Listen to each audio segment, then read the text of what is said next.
একের দাগের অঙ্কটি কি বলেছে? একটি নির্দিষ্ট সরল সুদের হারে কোনো মূলধন x বছরে দ্বিগুণ। অর্থাৎ অঙ্কে যদি এই সমস্ত ভাষা দেওয়া থাকে, অর্থাৎ এই সমস্ত টাইপের অঙ্ক আমরা কিভাবে শর্টে করব সেটা আজকে আমরা দেখব।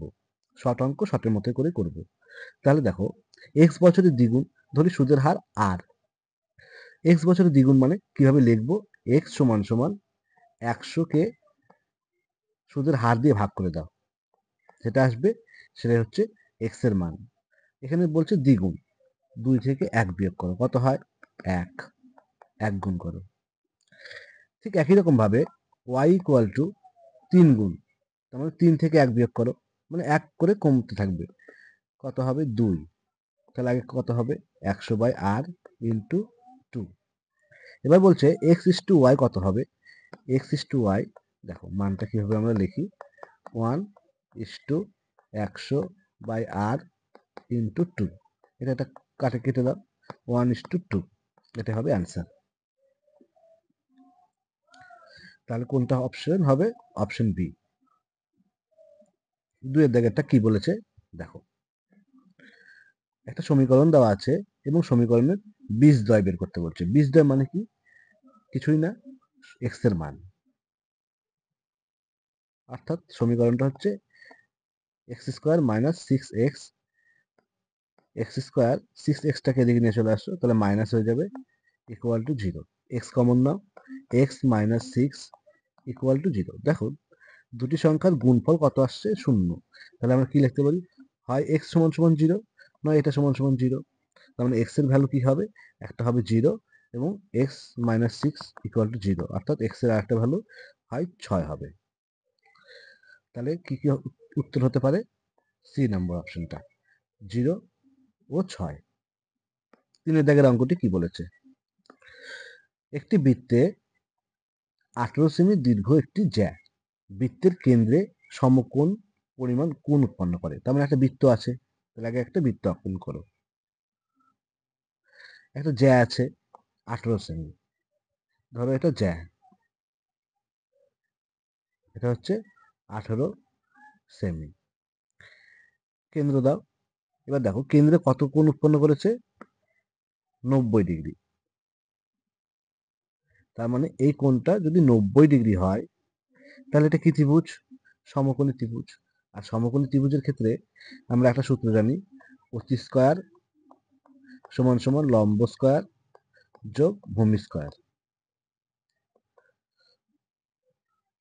কি বের করতে বলেছে? বৃত্তের কেন্দ্র থেকে জ্যায়ের লম্ব দূরত্ব। তার মানে এই হলুদ কালারের যে লাইনটা, এর দূরত্ব কত হবে সেটাই বের করতে বলেছে। তাহলে আমরা কি জানি? ব্যাসার্ধ সবসময় সমান হয়, তাহলে এটা যদি আর হয়, এটাও আর হবে। তাহলে এই সূত্র অনুযায়ী কি, 90 ডিগ্রি অপোজিটে যেটা থাকে সেটা হলো অতিভুজ। তার মানে 18টা এখানে কি? অতিভুজ। কিভাবে লিখবো? লম্বকে আগে লিখি আর দিয়ে, এটা হবে আর, তাহলে r square plus r square equal to 18 square. R square square কত হবে? 2r square equal to 18 square মানে 18 ইন্টু 18। স্কোয়ারের দুইটাকে দিকে নিয়ে যাও, 18 ইন্টু 18 বাই 2, 9 দুগুণ 18। তাহলে আর স্কোয়ারের স্কোয়ারটা দিকে নিয়ে গেলে কি হবে? রুট। তাহলে 9 ইন্টু 2 ইন্টু 9, দুটো 9 এর মধ্যে একটা 9 বেরিয়ে আসলো, আর রুটের মধ্যে একটা 2 থাকলো। তাহলে আর এর ভ্যালুটা আমরা কত পেলাম? 9√2। কিন্তু এটা চাইনি, চেয়েছে হচ্ছে এই হলুদ কালারের লাইনটার দৈর্ঘ্য কত হবে। তাহলে দেখো, কেন্দ্র থেকে জ্যায়ের উপর যদি একটা লম্ব অঙ্কন করা হয়, তাহলে জ্যাটিকে সমান দুটি ভাগে ভাগ করে। তার মানে এটার এটুকুর ভ্যালু কত হবে? এটুকুর ভ্যালু হবে 9, এটুকুর ভ্যালু হবে 9। তাহলে আমরা এবার এই ত্রিভুজ নিয়ে কাজ করব। এই ত্রিভুজ নিয়ে কি বলবো? ধরো এটা হলুদ কালারের লাইনটা হবে, নাম দিলাম এইচ। তাহলে আমরা কি লিখবো? এইচ সমান সমান এইচ স্কোয়ার সমান সমান 9√2 মাইনাস স্কোয়ার দাও 9 স্কোয়ার। কি লেখা যায়? 9 9 81 ইন্টু 2 থেকে 81 বিয়োগ করো, কত হবে? 81। এইচ স্কোয়ার, স্কোয়ারটা দিক গেলে কত হবে? 9। অর্থাৎ লম্ব দূরত্ব কত হবে? 9। কোনটা অপশন হবে? সি। 4 এর দাগের অঙ্কটি কি বলেছে? যদি cos theta plus sec theta equal to 2 হয়। তাহলে আগে লিখে নিই, cos theta plus sec theta equal to 2। দেখো এই অঙ্কটি আমরা এর আগের একটি স্কুলে অন্যভাবে করেছি, এই স্কুলটাতে অন্যভাবে একটু শিখি। বলতো থিটার জায়গায় কত বসালে কসের ভ্যালুটা 1 আসবে? 0। কস জিরোর মান 1 প্লাস সেক জিরোর মান 1 কত আসলো? তাহলে তো 2 এর সাথে মিললো, তার মানে থিটার ভ্যালু কত আসবে? 0। শর্ট অঙ্ক শর্টের মতো করেই করবো। তাহলে এদিকে দেখো cos 11 theta plus sec 11 theta. এখানে দেখো থিটার মান বসাও 0, cos 0 এর মান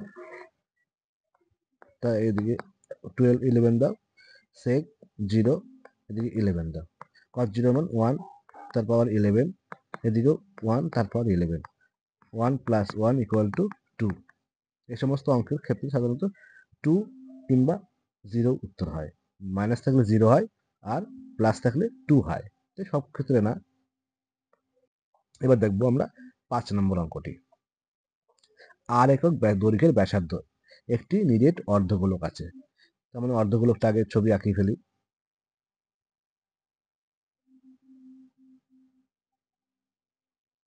ধরো এটা অর্ধগোলক। বলছে সর্ববৃহৎ যে নিরেট শঙ্কুটি কেটে নেওয়া হবে, ব্যাসার্ধ কত আগে দেখি।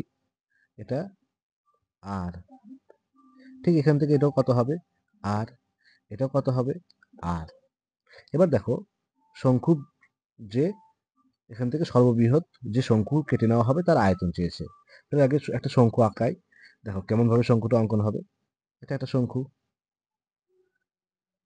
তাহলে বলো শঙ্কুর আয়তনের সূত্র কি? শঙ্কুর